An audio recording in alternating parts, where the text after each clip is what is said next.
Check the mic, we're going live. Stories told, they rise and dive. Topics fresh with every spin. You won't guess what's coming in.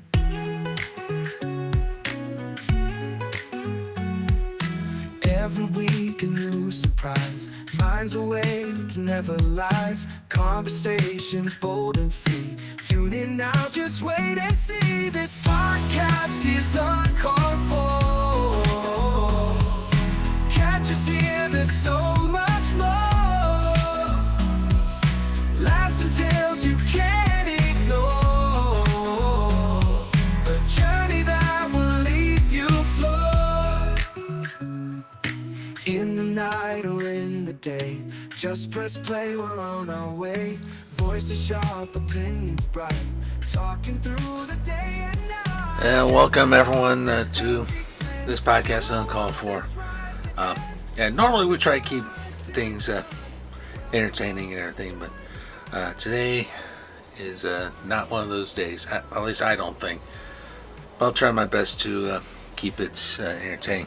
It's a very serious topic, today's thoughts episode, because we are going to be talking about climate change and green energy, and we will be recycling some Sunflower Brew here, and I'll talk about that in a second as well. So I'm recording this July 4, 2025, so happy Independence Day to my fellow Americans, but not a good day for America, because that son of a bitch just passed his big, beautiful bill that is anything but beautiful. All right, it screws over middle class and working class taxpayers. Severely restricts Medicaid spending. That's spending for low-income Americans. And by the way, in Kansas, it's already fucked up because it's already privatized under KenCare. And of course, what we're going to be talking about today, and that is doing away with energy tax credits that Biden had put in through the Inflation Reduction Act, which created tons of green jobs, green energy jobs, a lot of them in states like mine in Kansas, where we're already producing tons of wind energy here, and on DeSoto, about halfway between the metro and Lawrence, they're building the Passai renewable battery plant. So green technology is very much on the way up, and these sons of bitches want to kill it. And I would argue they'll wind up killing the rest of us as a result. Why? Well, there are plenty of reasons why, but my favorite excuse from them is Donnie's excuse. Well, they say the noise from the windmills causes cancer. All right. So before we recycle Sunflower Brew and tell you why I'm doing that, I'm going to read some articles for you. So we start with Politico. Headline: Conservatives say Trump won their mega bill votes by promising crackdown on renewable energy credits. Credits for this article goes to Kelsey Tamborino and Josh Sagel. And it reads something like this, and of course I'll interject when appropriate. So, hardline House conservatives said Donnie assured them his administration would take action to constrict wind or solar projects that qualify for Inflation Reduction Act tax credits, a pledge that ultimately persuaded them to back the party's mega bill. We believe the administration is aligned with us in terminating the Green New Scam subsidies. We believe we're going to get 90% perfect. 90. We believe we're going to get 90+% off future projects terminated, said Representative Chip Roy, R. Texas, a member of the House Freedom Caucus, after the mega bill passed on Thursday. And we talked to lawmakers in the administration. We believe that's true. Okay. Green energy is not a scam. All right. You know what is a scam? Throwing bad tax dollars towards fossil fuels, especially coal. Yeah, it's beautiful, clean coal. Okay, stop with that shit, okay? Nothing clean about coal. All right. Anyone that says clean coal, they don't know what the fuck they're talking about. Or take the coal and they clean it. No, that's not how it works at all. Coal is actually very, very dirty, and very, very labor intensive. In fact, miners die from mining that shit, and honestly, coal's on the way out. All right, coal plants are closing all over the place, and good luck trying to find new miners to mine this crap. So that needs to go away. All right, solar and wind. Those are proven to be good, energy efficient, clean technologies. All right, are they perfect? No, but nothing is, unfortunately. So, but to say that it's a scam, fuck you, Mr. Roy.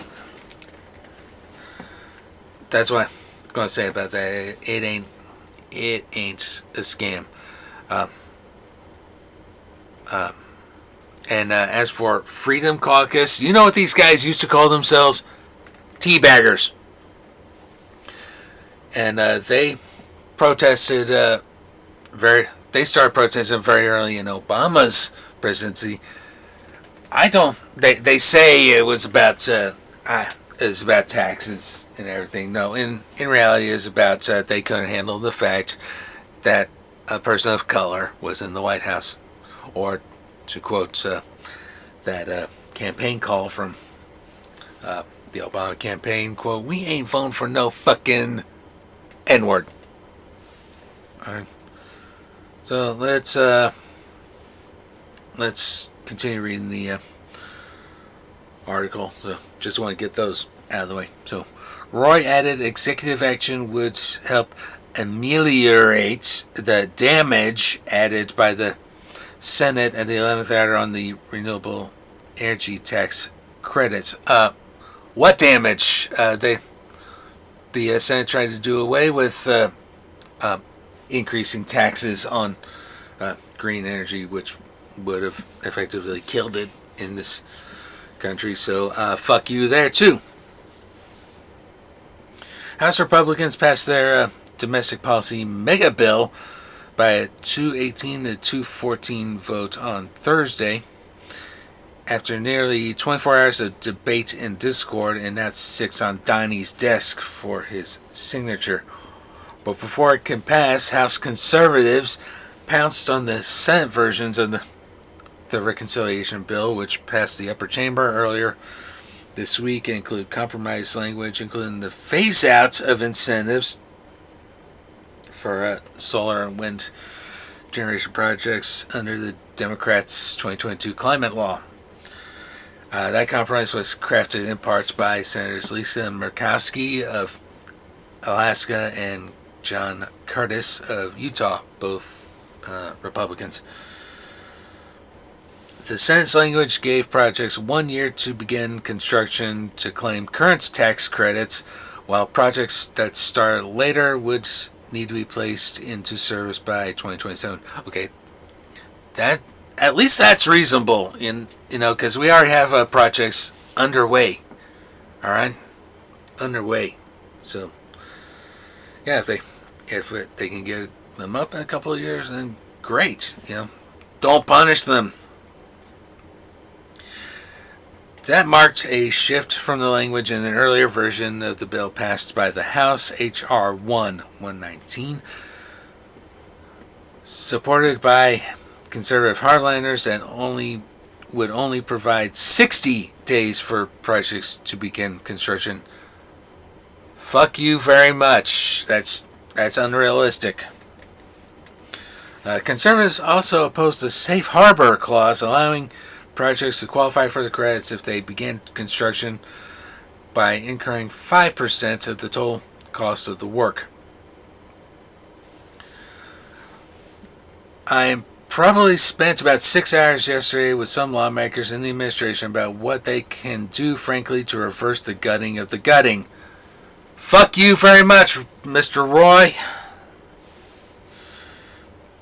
In other words, the Murkowski language that got put in there that would put that in construction language, the year, that we thought was not particularly helpful or good policy to achieve what we and the president wants to achieve. I think that there's going to be some things there that they're going to be able to do.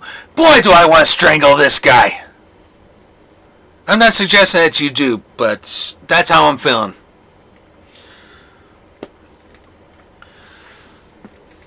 Moving on. So, Representative Ralph Norman, Republican, South Carolina, another member of the Teabag Caucus, echoed on CNBC earlier Tuesday morning that Donnie is going to use his powers as chief executive to make sure the companies that apply for solar credits, for example, are doing what they say they were going. They say when they say they've started construction. And Norman says Donnie gave assurances that changes were going to be made, particularly with getting permits, although he did not provide further details because they'd have none. And while the president can't remove the subsidies, Donnie's pledge on enforcement of the change helped win support from conservatives. They wanted to put where when construction began as when the time frame would extend from, like the wind and the solar. We want a date of service, which means they can't take a backhoe out there and dig a trench and say that's construction. So things like that the president is going to enforce. Congratulations, your property values went down, and they're these big, and they cause these big bird cemeteries. Oh, and they say the noise from the windmills, that causes cancer. That's what we're dealing with. Conservatives also floated the range of other potential administrative actions Thursday, including fast-tracking permitting, pursuing tariffs, and issuing memoranda. He can put tariffs on stuff that comes out of China. Okay, don't get me started on tariffs this episode at least. That's always an option. I hope he exercises that option, says Representative Tim Burkett of Tennessee after the House votes. But an effort by the Donnie administration to undermine the tax credits could also face its own pushback from moderate Republicans who supported the last-minute changes in the Senate. They, the teabaggers, have unfinished business, and we have unfinished business, says Rep. Juan Cisco Mani, a Republican in Arizona, a moderate whose district is home to a range of green energy projects. To Biden's credit, a lot of these projects went to red states who could use all the help they can get, and what better way to do it than create these green projects. The issue is not over for either side, and we're each going to do our best effort to make sure that our constituents get taken care of. I know I will for sure, he said, adding that the face-app just needs to be responsible. There's nothing responsible about this jackass.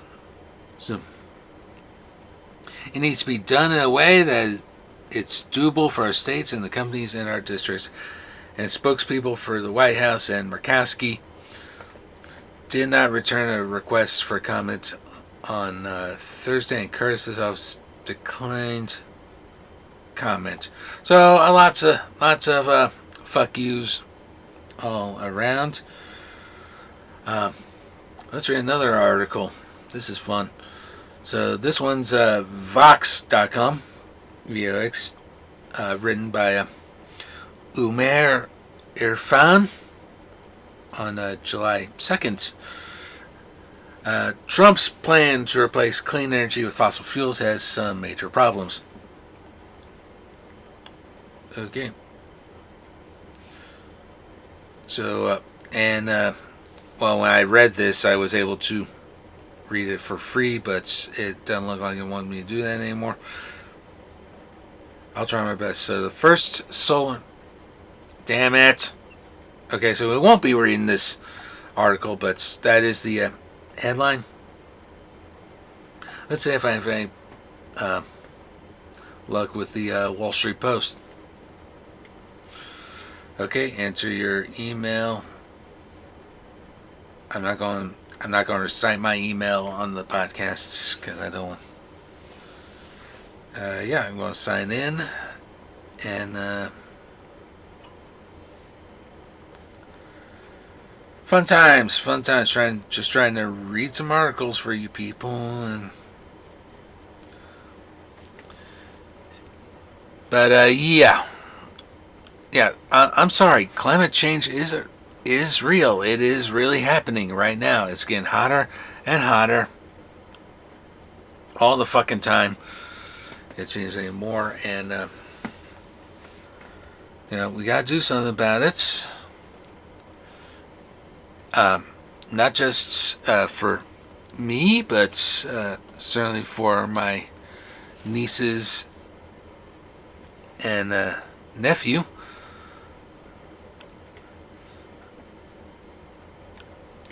And yeah, I would. Okay, yeah, that's even better. That I can read it off the screen and not off my phone. So posted yesterday, so July 3rd. Beautiful call and ugly solar. See these photos and decide. Donnie likes to make an aesthetic case for fossil fuels. See how coal, oil, and gas projects compare to solar and wind. And the first photo is a field covered with wind turbines. I see a telephone tower and mountains in the background and solar panels in the foreground. And the caption says wind turbines and solar panels blankets the landscape near Palm Springs, California. Alright, so at least we know where that photo was taken. And this article is written by Anusha Mathur. Apologies. So, Donnie's plan for the future of American energy don't include wind and solar. One argument he has tried it out lately, they're ugly as hell, which goes hand in hand with the noise from the windmills causes cancer. Donnie has said he wants to meet growing U.S. energy demands using nuclear. Okay, we can have a whole discussion on the safety of nuclear. Oil, gas, and especially coal. I got a clean, beautiful coal, he told Fox News' Maria Bartiromo this week. I don't want windmills destroying our place. I don't want those solar things where they go for miles and they cover half of a mountain. They're ugly as hell. And they say the wind the noise from the windmills causes cancer. This aesthetic objection to renewable energy is something of a long-running critique from Donnie. In the past, he's called wind farms unsightly and garbage, while referring to wind turbines themselves as big ugly suckers that are rusting and rotting, and the whole noise causes cancer nonsense. His Aberdeenshire golf course unsuccessfully sued to block a wind project off the coast of Scotland on the grounds that it would spoil the view. And a lot of folks on Reddit have said that's his main objection, and they got pissed off at the Scots for putting them in. But to be sure, it's not just Donnie who considers renewables unsightly. Solar and wind farms have an enormous visible footprint, requiring significantly more land than nuclear, natural gas, or coal to produce the same amount of energy. They also run the risk of sustaining damage from particularly fierce natural disasters like hurricanes and tornadoes. Plenty of projects in the U.S. have faced opposition from people concerned there would be an eyesore, hurting property values and tourism. The federal agencies that oversee permitting are obligated to conduct visual impact assessments and consider local stakeholders' feedback. But Donnie's particular formulation raises the question, which energy sources are least offensive to the eye? Then we see two competing photos. The first is a wind turbines lay topple in the aftermath of tornadoes near Prescott, Iowa. So you can see a couple of turbines just crumpled over onto the fields that they're on. So definitely not going to say zero damage, because clearly there is damage, but it looks fairly easy to clean up. Right next to it is a photo of a rusted coal chute. Coal travels on Beltline at the Iron Synergy Mine in Kirby, Pennsylvania. And it's rusted and ugly as hell. And then, there's a third photo. This is a solar array at work at Brookhaven, Calabro Airports in Shirley, New York. And it's just a bunch of solar panels, just yards away from a runway, since we know it's an airport. Alright. So, continuing with the article. So, what surprises some energy experts is not the president's disdain for renewables, but his argument that fossil fuels are somehow more beautiful. This jackass has probably never pumped gas, because there's nothing beautiful about pump gas or getting oil changes or pretty much anything to do with cars anymore. Everyone has their own view of what's beautiful and what's not, but I have a hard time understanding how people can think that solar panels are such a desecration of the land, while mountaintop mining or drilling for natural gas and crude oil is not, says Severin Bornstein, faculty director of the University of California, Berkeley's Haas School of Business Energy Institute. And we see another photo. Looks like a housing development that's going up with a bunch of oil rigs. Pump jacks sit in the middle of a residential neighborhood in Midland, Texas. Okay. Some experts who spoke with the Washington Post noted that much of the visual impact of renewables is localized at a single site, whereas fossil fuel production involves multiple sites with potential for multiple eyesores, like the proposed Keystone XL pipeline with gone, if that thing had been built. Fortunately, it wasn't, but had it been built, you'd have a metal pipe that is prone to leaks that need to be cleaned up and could potentially contaminate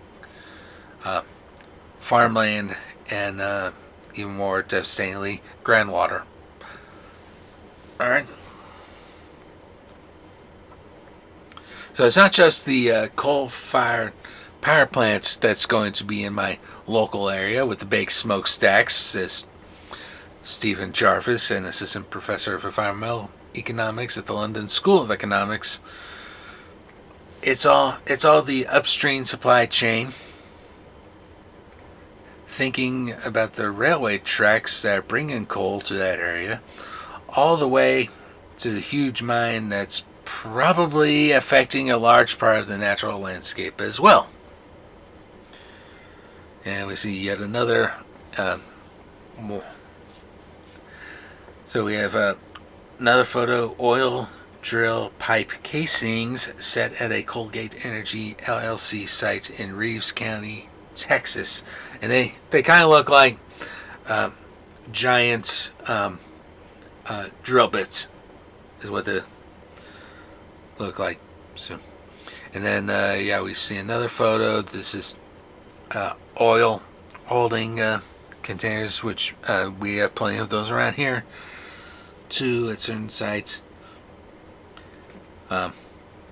with pipes going in between, it looks like, and a bunch of info. I see some development in the background as well, but this is a crude oil tank farm in Midland, Texas. There's also the visual aspect of fossil fuel emissions.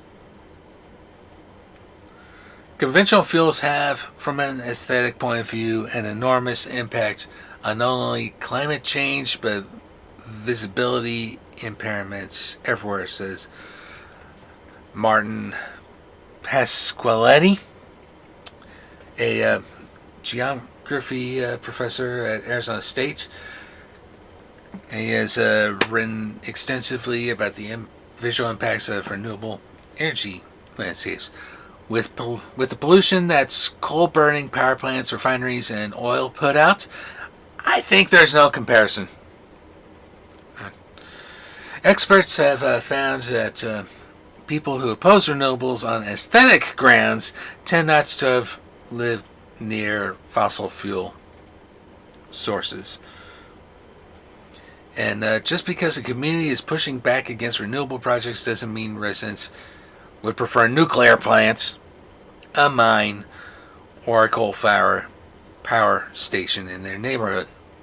So this is a good type of NIMBY. If you look at research on pretty much any energy technology, it's pretty rare that people are thrilled about having this big piece of industrial infrastructure in their backyard, says Jarvis. And now we see a photo of the Crescent Dunes solar energy project in the desert of Nevada. So ain't no farming happening there in the middle of the desert. But it is pretty cool.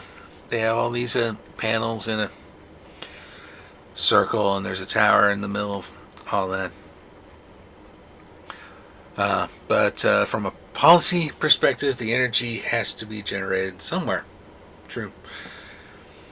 Everything we do is going to have a visual impact. Most of what we do is going to have a noise impact. Although solar panels are probably the least impactful in that area, and some of the things we do are going to have a health impact, says Bornstein. None of this stuff is going to be entirely free from these spillovers, and we have to make a choice. A burgeoning field within design and architecture is devoted to making renewable energy more aesthetically pleasing. And we have another. The illuminated airway gateway greets visitors at El Paso International Airport and they look like fancy wind turbines. So that's pretty cool. So some projects, such as bladeless wind turbines and hummingbird-inspired blades, use sleek designs to mitigate concerns about noise and visual distraction. Others, like the Oklahoma Medical Research Foundation's DNA-shaped turbines and El Paso International Airport's illuminated illustration, also serve an artistic purpose. Okay, we can take a time out here, and conservatives don't care for art either. So that is painfully obvious when you consider what was Harry Brownback's first act when he became governor. He killed the Kansas Arts Commission. That is all. Continuing with the article, Robert Sullivan, a former visual impact assessment consultant for federal agencies, says the geometric design of solar and wind technology makes it more conducive to artistic innovation than fossil fuel sites. From a design sense, they have some things going for them because they're sculptural, says Sullivan. A pretty large number of people actually like looking at wind turbines and solar facilities. You'll never really ever get people saying they like looking at strip mines or open pit mines or refineries, because if you're seeing a refinery, you know it's visually chaotic.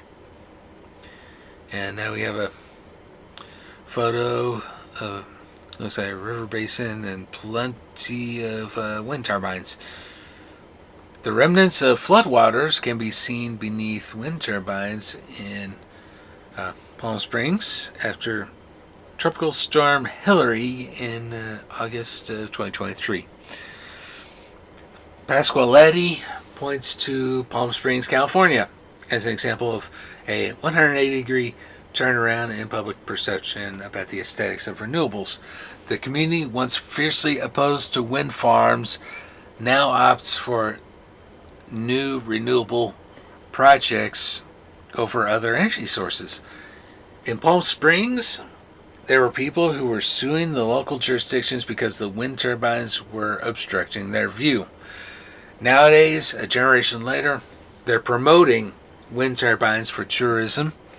People are getting married in the wind turbine fields. They have wind turbines in the logos of one of the most prestigious tennis tournaments in the country at Indian Wells. Pasqualetti says a shift in aesthetic perceptions of renewables is well underway in other places as well. The fact that you can see them as well is something to be happy about, because it means they don't have the same pollution, and all you have to do is get used to the fact that they're there. And in fact, it's a reminder that what you've chosen is in all other ways the most advantageous. Alright, so that's an interesting article. Now before I get to our last bit, I do need to talk a little bit about transportation. So I'm not going to go into details about what's going on with my car, but as I say, it's one thing after another, and I'm just going to leave it at that. I'm not going to throw anyone under the bus or anything, but it is. I still would love to eventually get it converted to electric. Maybe that would take care of a lot of the problems that I'm having. I don't know, but it is what it is right now. But cars, you can make the argument. Cars are a huge source of pollution because they have to be powered by gas, right? unless it's an EV, and this son of a bitch is undercutting EVs, and that is absolutely disgusting. But that said, EVs aren't perfect. I've heard horror stories about EVs exploding because it got too hot. I've heard horror stories about the maintenance fees for EVs being the tens of thousands just for a battery. But we need to be heading in that direction towards EVs. And in the meantime, let's continue improving our public transit. Now, of course, the two extensions for the Casey streetcar, the Main Street extension and the Riverfront extension, all the rail is in. Both those extensions will be open by this time next year. The Main Street extension might actually be open by the time this episode comes out. But that's a greener form of transportation than cars. And I know that they have. They have two routes currently in study: the east-west that we've talked about before, as well as the north rail. They just commissioned a study for a 18th and Vine line, and the Mid-American Regional Council (MARC) are looking at a green corridor. To their shame, it's mostly buses from Village West all the way to Independence Square. To their shame, it's mostly buses, and that's not going to help with the whole green thing, honestly. There needs to be a lot more rail to it. Well, the only rail they included in this was a 12th Street streetcar line with termini at East Village. Remember that from the Royals discussion. And going past Barrios, past Ball Hall, past Quality Hill, down into the West Bottoms and into KCK, with a terminus at the existing transit stop at 7th and Minnesota.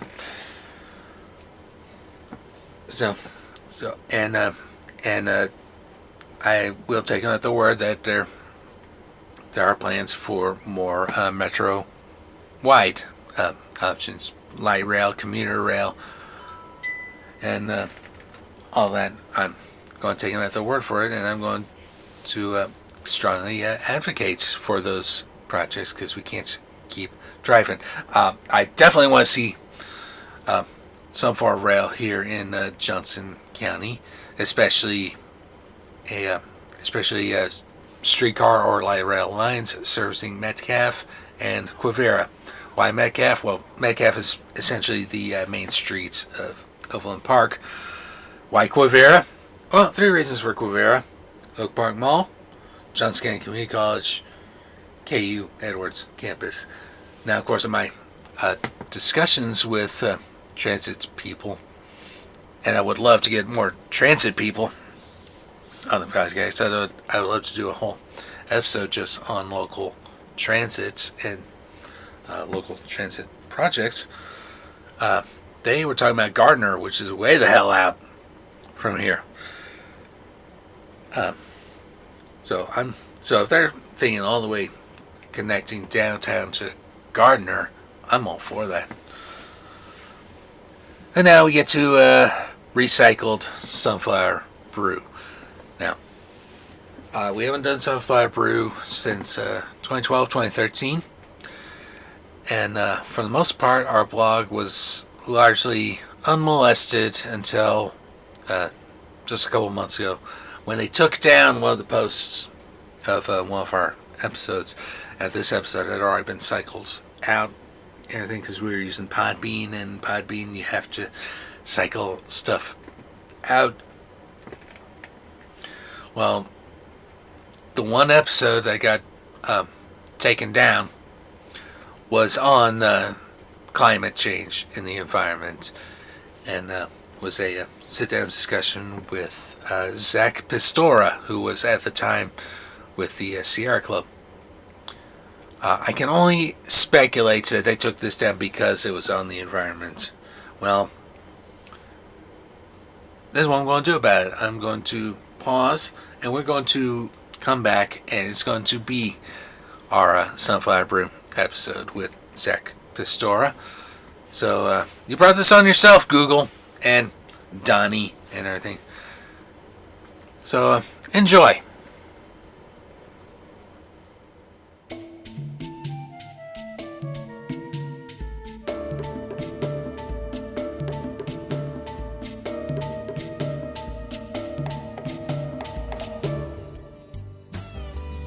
Welcome to Sunflower Brew. I'm your host, Zack. Today we'll be discussing environmental issues with my guest, Zack Pistora. Did I get that correct? Yep. All right. The legislative coordinator for the Kansas chapter of the Sierra Club. Welcome to the program. Thanks for having me, Zack. All right. Well, Sunflower Brew, as most people know, is about political discussion and beer. Today we're drinking Goose Island's Honkers Ale. And Mike's going to have a little bit more about the beer later on in the program. So while I pour us the beer, why don't we do the usual introductions? Tell us about Sierra Club of Kansas and your role as the legislative coordinator. Sure. I've been with the Kansas Sierra Club chapter for 2 years now. Kind of my dream job. I was a political science grad, and coming into the Kansas Sierra Club, I told them I'd work harder than anyone else because this is my passion, environmental issues, and they gave me a good shot. We have about 4,500 members across the state. We're caring about preserving our ecosystem and enjoying our environment. And so we're the largest nationally. Sierra Club is the largest environmental organization. We're the largest voice for your protection here in Kansas. All right. Real quick question. I know you're a K-State grad. I'm a K-State grad. What's the over-under on the football season? We got like 45 days till the start. Sure. So what are we going to do here? Last year was a sneak attack. I know. It was a good season. I don't know if we're going to quite be there without our quarterback, but I'm optimistic. We got Sam's and we got the guy from the JUCO transfer, so we'll have to see who gets started. So I got faith in Coach Snyder. I think we'll do well. So right. I'm hoping for at least an 8-game winning season. Yeah. So.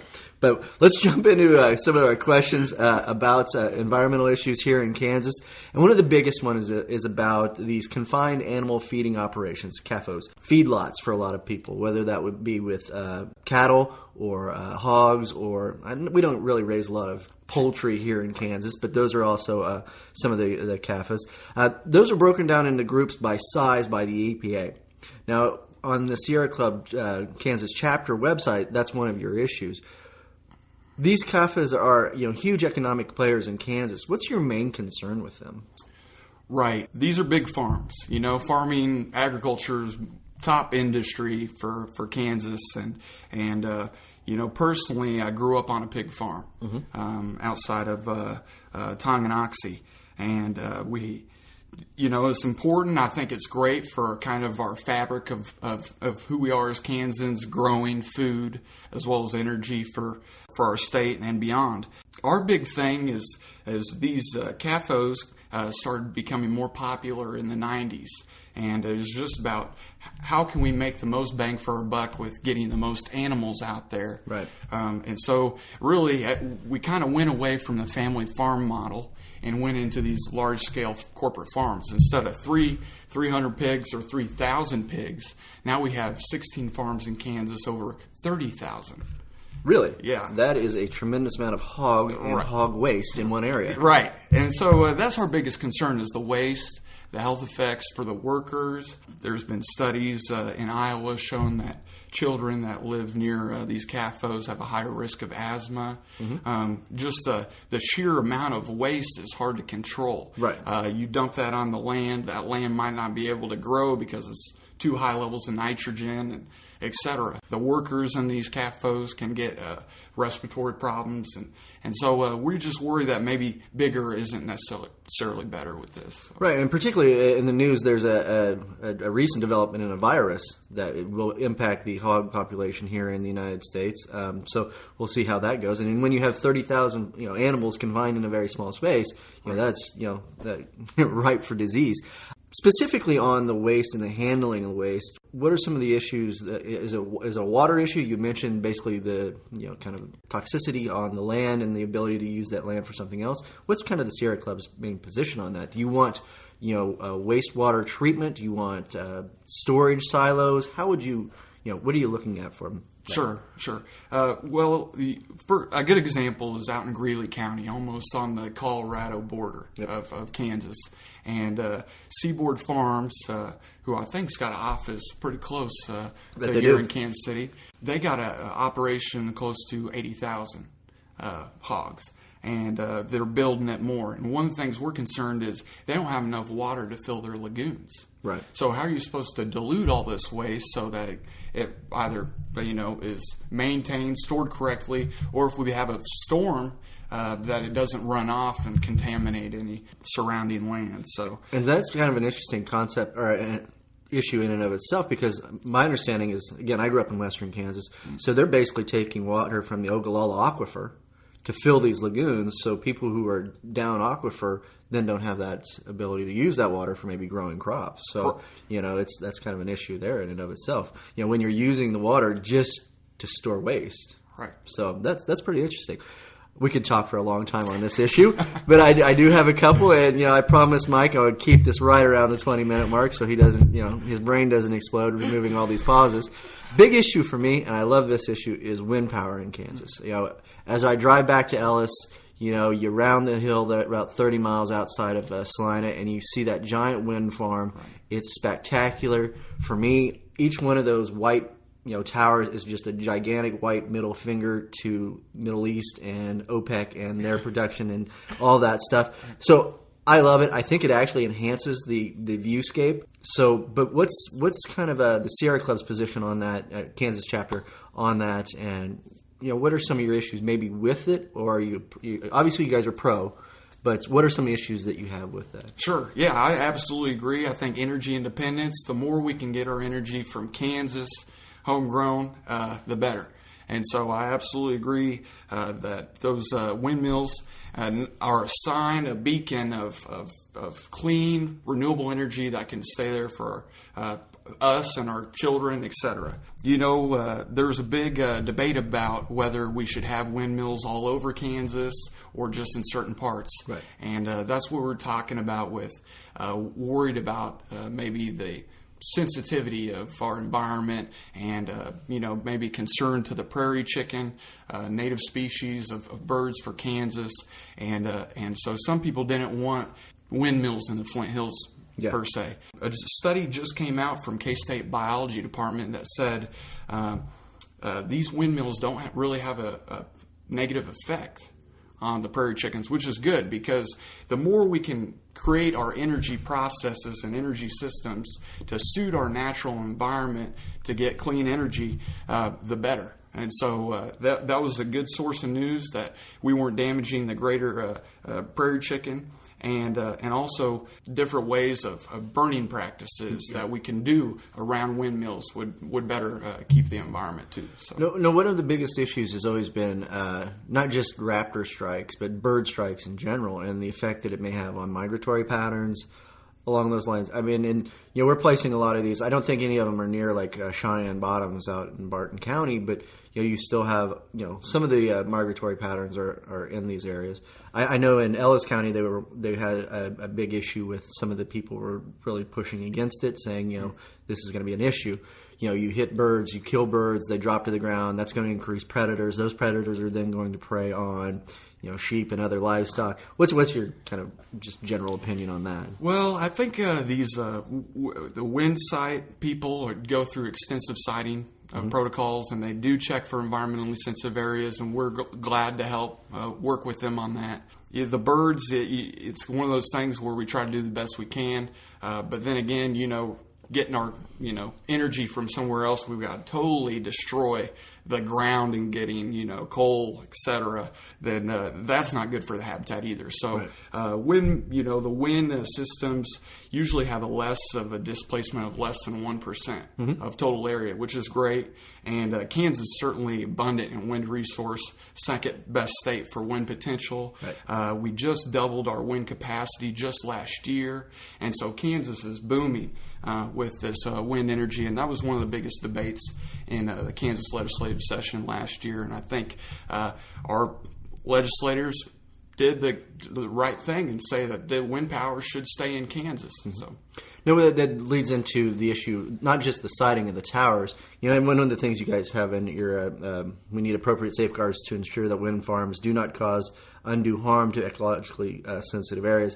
And I kind of want to follow up with the undue harm, but what about also the transmission lines? Because that's one of the major knocks against Kansas is that we have the capacity to generate, but we don't have the capacity to transmit. I mean, I know they just completed the big power lines from, I think, the Sterling up into Nebraska, and then also, I think, the transmission lines from basically Dodge City to Wichita and then into the Southwest Power Pool, maybe? I think that's right, yeah. So we're getting close to that. What about the issue then that comes along with those environmental impacts of the transmission lines? Because those are entirely different towers. Right, absolutely, and that's a great concern.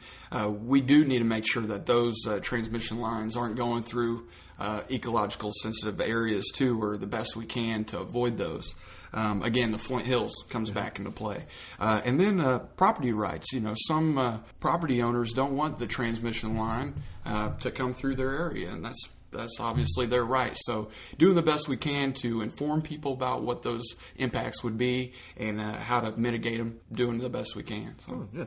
All right. Well, you mentioned earlier coal. Coal isn't really huge in most of Kansas, but there is some, a little bit in southeast Kansas. Is it still the biggest, or not biggest industry, but a large employer that it was? And what kind of coal mining do we do in Kansas? Is it kind of strip mining, or is it what everybody kind of thinks of, the 18th century, some Welsh guy living in Ohio, black-faced and Zoolander type of thing, something like that? Or is it something different? Could you kind of?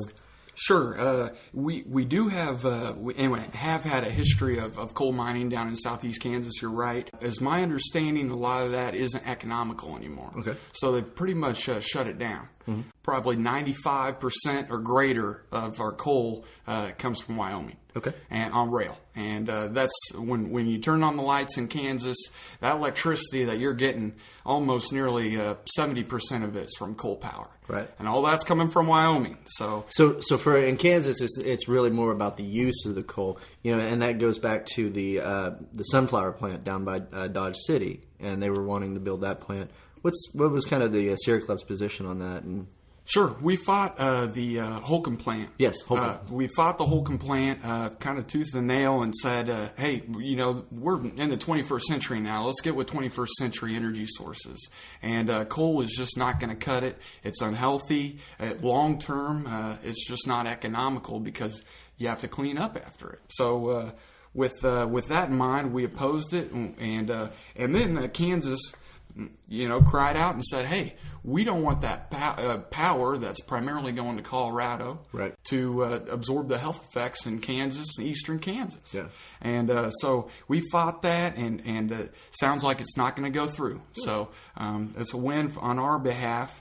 But that said, we're kind of dealing with the current issue on the board is Westar is asking for an increase in... Yeah, an increase in rates, $31 million, but a shift of $82 million on residents and small businesses of Kansas. They've asked for 18 rate increases since 2008. So what's their justification for these? I mean, and for those of the listeners that don't know, they have to go through before it's the KCC, right? Right. Kansas Corporation Commission. Kansas Corporation Commission asks for approval of the rate. The commission then has to make a determination and then allows the rate to increase. And they can either go up to the amount asked for by the utility or set a lower rate. Is that correct? Absolutely correct. So what is Westar's justification for this rate increase? Primarily, they point out that they need to pay for their retrofits on their Lacine coal plant. Okay. And so that we just last week presented testimony to the KCC saying, hey, the residents and small businesses especially shouldn't absorb the cost burden from bad energy choices that this private company makes. Right. We told them that coal wasn't a good idea, and here we are paying for it later on. And so what happens? What happens if later on they decide to retrofit that coal plant into natural gas, which is now cheaper and which has actually been causing the decline of the coal industry. Right. Are they going to pass those costs on too? It's interesting the dynamic that these private companies can raise rates, but they still have a guaranteed rate of return for their shareholders. Mm-hmm. There's like 8.5% up to 10% guaranteed return. Oh, that's pretty nice. So yeah, it's nice for the investors, but they're in the business of making energy and selling it to us, right. and we want to reduce our energy, save money for our residents, but you could see how that's kind of contradictory to their business platform. Right, and they're essentially granted a monopoly, right? Is that kind of how it works? I mean, because the investment and the public policy that we want to have energy for all of our citizens, they kind of set aside antitrust issues and create a monopoly for Westar or Sunflower or all the couple. How many Kansas companies are there in like the energy production utility type of? Right. There's probably 5 or 6 main players, and then a lot of small places have their own independent energy source. But yeah, it's like I couldn't get my electricity from anybody else, right? Really, yeah. So. There's no competition in the market, and I have to take it from there. All right, we can talk about this issue forever, but I do want to hit a couple more. Fracking. We talked about natural gas and then oil, and that's big out in western Kansas, particularly natural gas, and then the oil, the going back to older wells, the unproductive wells, and starting to use new technology. What's the Sierra Club's position on fracking, and is there a concern, and what is that concern? Sure. Yeah, you got it. It's becoming a big player in Kansas with the Mississippi and Lime Formation down in south central Kansas, but they're starting to move north across the central Kansas. Basically, there's been a lot of problems with fracking in other states. Colorado, West Virginia, Pennsylvania, Wyoming, and we just assume the precautionary principle, better be safe than sorry. Right. Like to do a little bit more studying on it. Just a couple weeks ago, that explosion in West Virginia killed some people. Yes. And then also a documentary, Gasland 2, I think is premiering tomorrow on HBO. And Gasland 1 was where they lit the faucet on fire, right? Yeah. Right. Yeah, I remember that one. So anyway, that's pretty scary stuff. And for a state based a lot on our water supply for our food and for our people, we ought to be very, very concerned about it. Okay, so and just to kind of describe fracking in general terms, it's basically where they drill. They either take an existing well or that's no longer productive, or they drill a new well.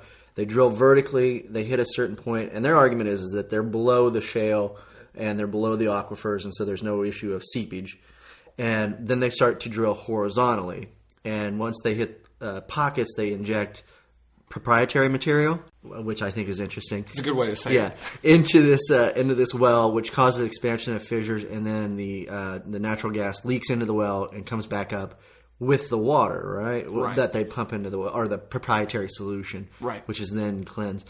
You mentioned water rights as well. How much water does it take to drill one of these wells? Sure, it's 4 million gallons of water per frac attempt. Wow. Yeah. That's a lot of water. And then the other thing is they inject that much water down.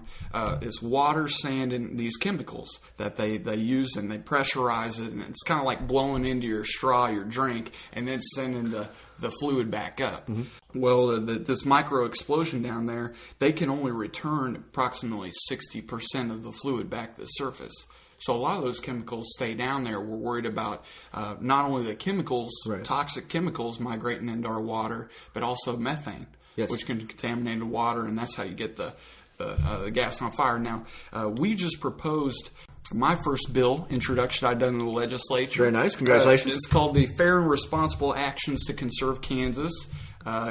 the FRAC Act, and we have about 16 safeguards that we propose that would just make fracking a lot safer. Some of the best policies and practices on the books. So Kansas, if we do engage in fracking, which is a big business for Kansas, could be potentially big business, we want it to be as safe and as sound as possible. So. Okay. I got two more questions. One kind of touches on that subject, and then the last one will be about your involvement in the Kansas legislature and how it progressed this year, and kind of reading the tea leaves and see where we can go in the future. But so there's this general conflict between some conservative members of government and environmentalists, opposite ends of extremes. And the conservative members say that the EPA and the state agencies are really out there putting undue burdens on business and are really killing and hampering business. And the some environmentalists are on the opposite, saying we need to look out for the brown recluse spider and watch the habitat. So is there a balance there? Can government agencies and businesses and organizations like the Sierra Club really work together to not only just promote the responsible use of our natural resources, but also engage in business? Oh, absolutely. Yeah, and that's one of the primary motivations for the Kansas Sierra Club is we want to enlighten people, but we also want to cooperate, work together, so we can form partnerships so people can engage in business, but make it to where it suits our environment, so it's not polluting and it's not harming the people. The government, if you want to view it as a rule maker, which a lot of conservative legislators do, we agree with that. Obviously, somebody needs to be the referee on businesses that pollute or people that pollute. But there's also this idea that government can be proactive. And that's kind of the more liberal point of government, and we agree with that too. If government can do more to help our environment and make the air and water and land safer and cleaner for people to enjoy, then by all means. Yeah, but what about the classic free market argument is that the government shouldn't be in there, and that these polluters will be punished by the market, and that will stop them from polluting. And then there's the kind of the Rachel Carlson, if I can go out and I can dump 10 million pounds of pollutants straight into the water, and it's going to save me $100 million, where do you think I'm going to go with it? And I only get fined $100,000. That's going in the water. So, what are your thoughts on that? Right, yeah. Just the profit or the bottom line isn't the bottom line, in my opinion. There's more to the picture, and if companies can get away with pollution, then they will. Just the other week, a National Geographic photographer just got arrested in Kansas. Yeah, I saw that. For flying over a feedlot, and it was arrested on a different case, but it brought up the point that Kansas has a rule that you can't take pictures inside of an animal facility like that. And I'm curious. Technically, he wasn't inside an animal facility. Right. Are you claiming the airspace above a feedlot is now restricted airspace? Still to be determined on that, but yeah, it just brings up the point is what are the companies, why do they have to be non-transparent? Farmers should be proud of their businesses. Energy providers in Kansas should be proud of providing energy to people. Let's try to do it in a way that people can be proud of as well. So. Gotcha. All right, so last question here, or second to last question. Okay. Kansas, the House went very conservative. We had the election of Governor Brown back in 2010. 2012 was kind of a transitional, more a whole bunch of new legislators came in. Kind of thoughts, and I know you have to work with not them people, but you have to work with both the House representatives and the senators. How did you see it go this year? Was there a lot of willingness to work? Was there a lot of closed doors? How did it go for you? Sure. The House, the legislative session this year was very interesting. I think that heavy conservatives, should be for conservation. It's in the name. They should be for the environment. Less risky risk takers. Why not, make our environment less risky by reducing pollution, our impact, etc. Now, we had to play a lot of defense this year. Deciding whether or not we should have a goal for 20% renewable energy by 2020 was a big issue. Mm-hmm. The black-footed ferret causing problems, apparently. That's a big issue. We can come to the table. We can talk about it. Obviously, our governor is for wind power, which is great.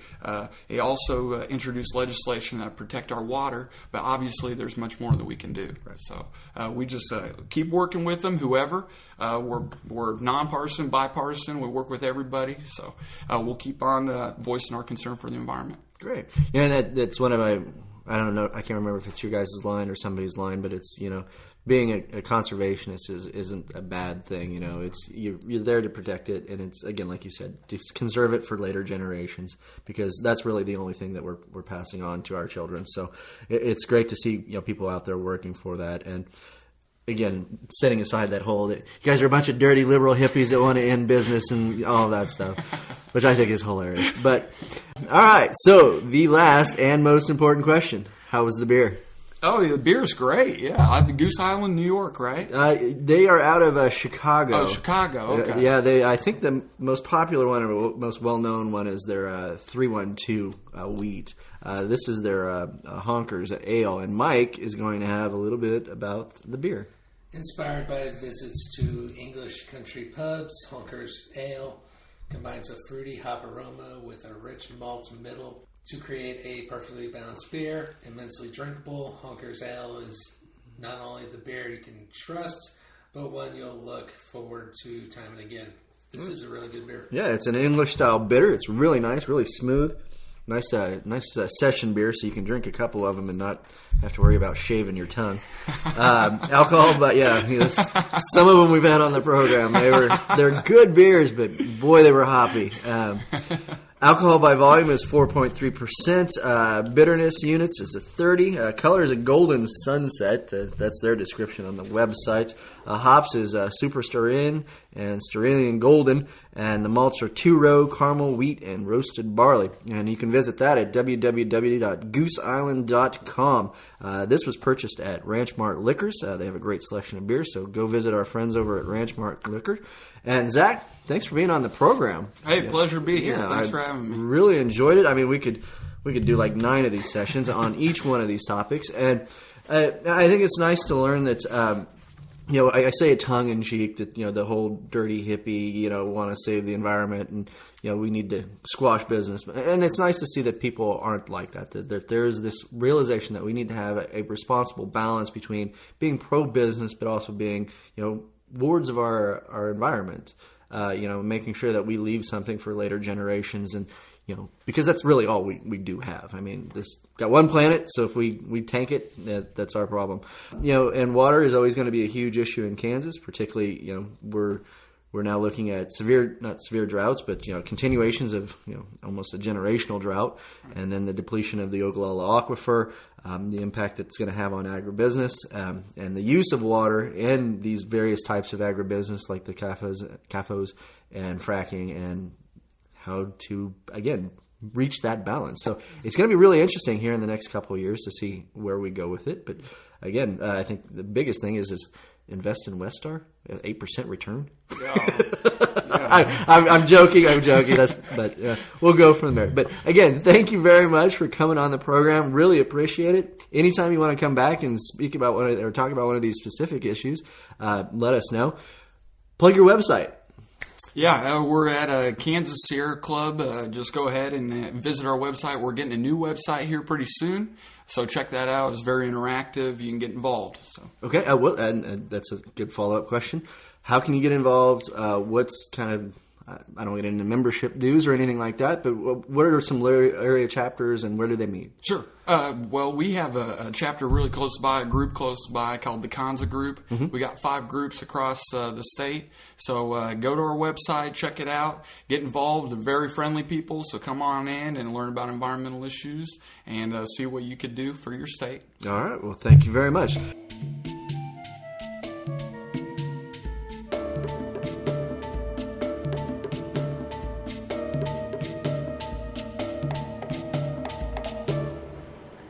Okay, and that will probably do it for this edition of the podcast. So once again, credit to Sunflower Brew, Zack and our guest that time, Zack Pistora.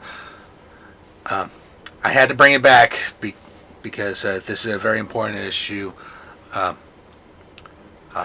think green technology is the wave of the future, and shame on anyone who would say otherwise.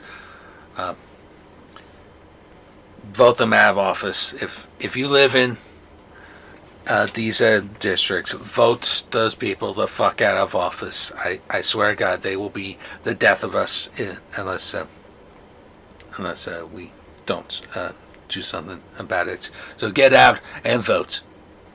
All right, I'm not going to be a stochastic terrorist here. Just get out and vote. All right, vote for candidates who agree with green technology and want to see it succeed, and to hell with these jackoffs who say otherwise. So, this podcast is uncalled for. It is hosted, produced, and edited by myself, Mike Chernevsky. Our opening music is the Sunflower Brew.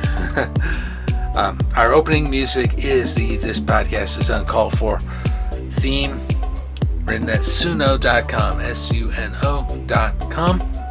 The outro music that you are listening to right now is Aftertune Be Free original mix by Aftertune.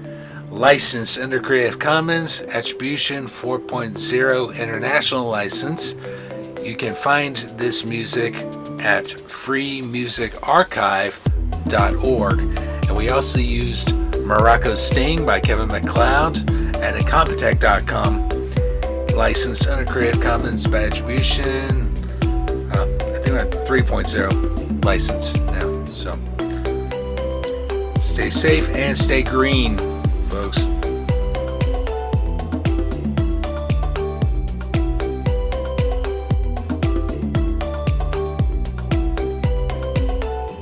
Please support the podcast and purchase our exclusive Uncalled For merchandise. T-shirts, sweatshirts, mugs, stickers, and so much more. Go to www.cafepress.com/uncalledforpod. Thank you so much for listening. We will see you next time.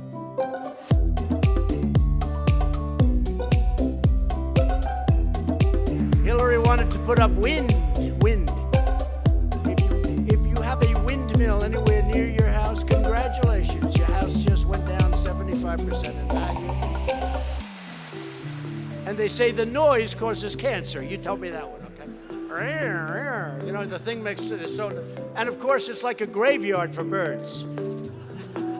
If you love birds, you'd never want to walk under a windmill. What an asshole!